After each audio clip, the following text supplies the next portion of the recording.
Thank you, Chef. Ooh.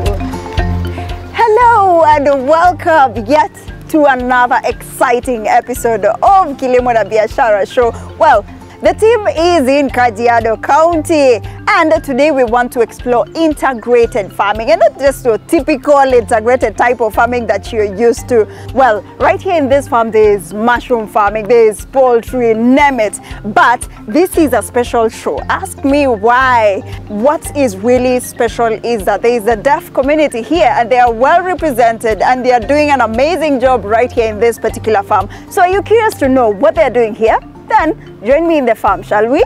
Let's go. George. Hey Linda. Hello. How are you? I'm fine, thank you. Nice to meet you. You too. Welcome to Ololo. Thank you. Great to have you here today. I see beautiful things here. I see poultry, there are cows. Tell me about this. So yeah, welcome to Ololo Farm.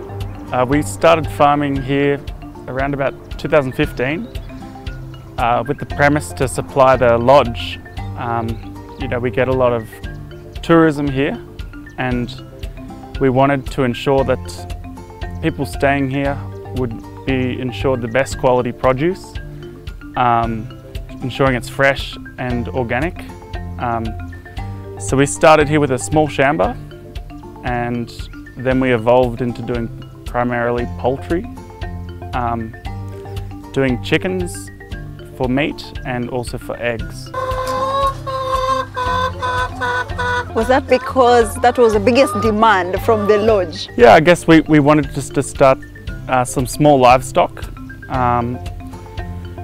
and I'd had a bit of experience learning about poultry before, so we thought not many people in Kenya understood the pasture-raised model, which is raising chickens sort of beyond free range, but out on grass.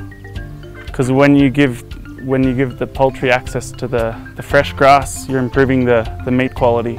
I am really curious to know more about the rest of the animals that you have here, the crops that you have here. But before then, what other projects are here? Because I heard it's a massive project happening down here.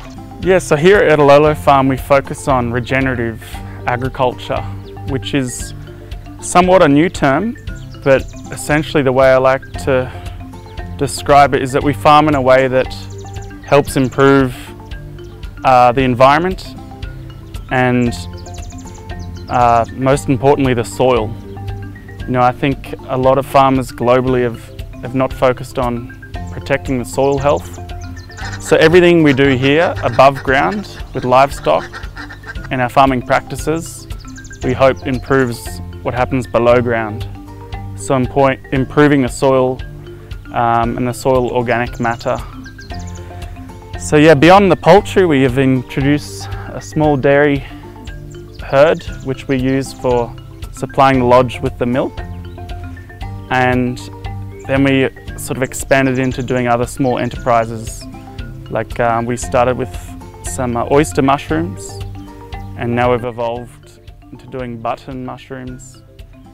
And we also have ducks on the farm now. It was incredibly rewarding to engage the deaf community who are making remarkable strides in the agricultural sector. Their dedication, innovation and hard work is truly inspiring. Witnessing their contributions firsthand showcased their resilience and the significant impact they have on advancing sustainable agricultural practices. So tell us about the inclusivity of the deaf community here. The way I like to view agriculture, it's not just, you know, in any business, you shouldn't just focus on profitability. There's certain pillars, and I have 3 pillars for us here. One being profitability, so it can be sustainable. 2, environmentally sustainable.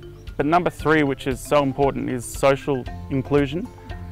So we had 2 deaf people join the farm, I think back in 2016, William and Peter. And they were just such incredible people and such great workers that they introduced us to more of some old colleagues of theirs that they used to work at on another farm. So we kind of included them to the farm team and got to work with them. And now majority of the farm team actually know fluent sign language. I'm still working on mine, but it's been incredible to include them onto the farm projects.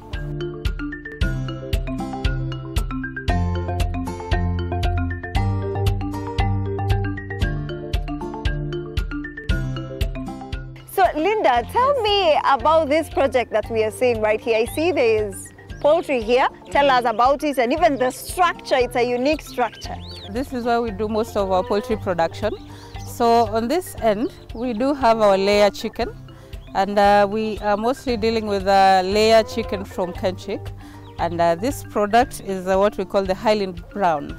So this is a breed that is highly productive in this kind of setting that we have. And for the most part, I think it's preferable to have this on our pasture-based system, which is what we try to practice as a farm. When you say pasture-based, what do you mean? I think the pasture-based system would be basically leaving the poultry around so that they can enjoy the grasses and the insects that are within the soil. Tell me about this unique structure, because I've seen different types of poultry houses. Yes. This is quite unique. These are what we call mobile coops, and the beauty about mobile coops is that they are easily movable. So our practice involves moving the houses at least once every 2 days. So that will enable us get fresh pasture for the birds, and also create a fresh sleeping area. So when the birds come in at night, we do not have a lot of manure on the ground. Wow, and I see that you also have ducks here. Yes, we do have a few ducks on farm. I think it's a project that we've been very passionate about. And the interesting part, I think, will be because a lot of people really do not know how to rear ducks for the table. I'd call it table meat. Yes, so we picked up the project to be able to reach out to our customers who are interested in the ducks, and so far it's been doing well for us. So away from poultry, Yes. tell me about the rest of the livestock that you keep here. Okay, so we do have a few more animals on farm. We have a few cows to keep up with the milk production for the farm. And for now, we have a Frisian, an Asher, and a Jersey. Yes, so we have quite good production of milk from the 3 cows, and we are hoping that we get more, at least more, yes, in the coming days. And from the 3, you can get how many liters? How is the production? We can do up to 150 liters of milk every day. And the pigs? We also do have pigs on the farm, just a few of them so that we can keep up with the waste from our kitchens. Yes, so we have a few Duroc pigs that are able to just devour the feed waste. That way we reduce the amount of waste that we have from our kitchens, and also keep the environment clean. But also tell me now about the management. Having all these animals in one particular farm, Yes. How do you manage this? I'd say we just make sure that you manage each and every portion of the animal involved as required. So for instance, we do have the housing part of it, where we make sure that the houses or the coops that we use for the poultry are in good condition, and also you have enough space to be able to move them around. That way you are able to manage the housing part of it.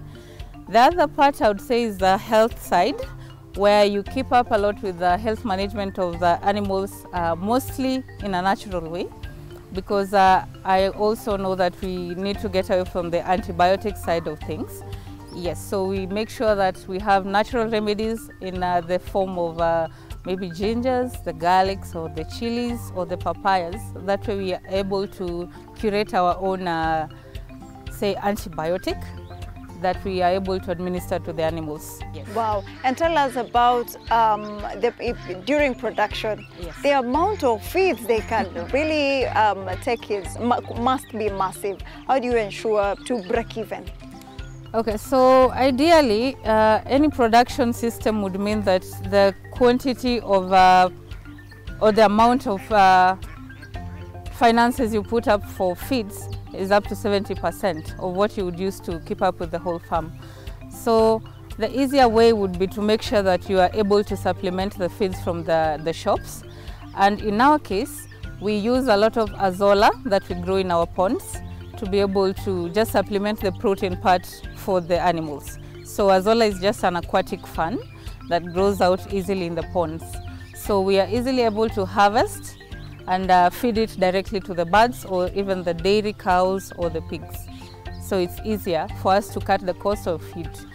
And the other way would be because we have a lot of black soldier fly on the farm.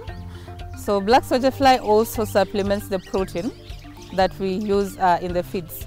Yes, ideally we can do up to 30 or 35% of protein from black soldier fly compared to what protein we normally get from the fish meal or the soybean meal. Whoa, it's quite a unique farm, right? Just by the fact that this poultry house can be moved to a different place, leaving this particular place very fertile is just mind-blowing, right? Well, we are nowhere close to the end of the show. We're just taking a short commercial break. When we come back, we still have a lot lined up for you, so don't go too far.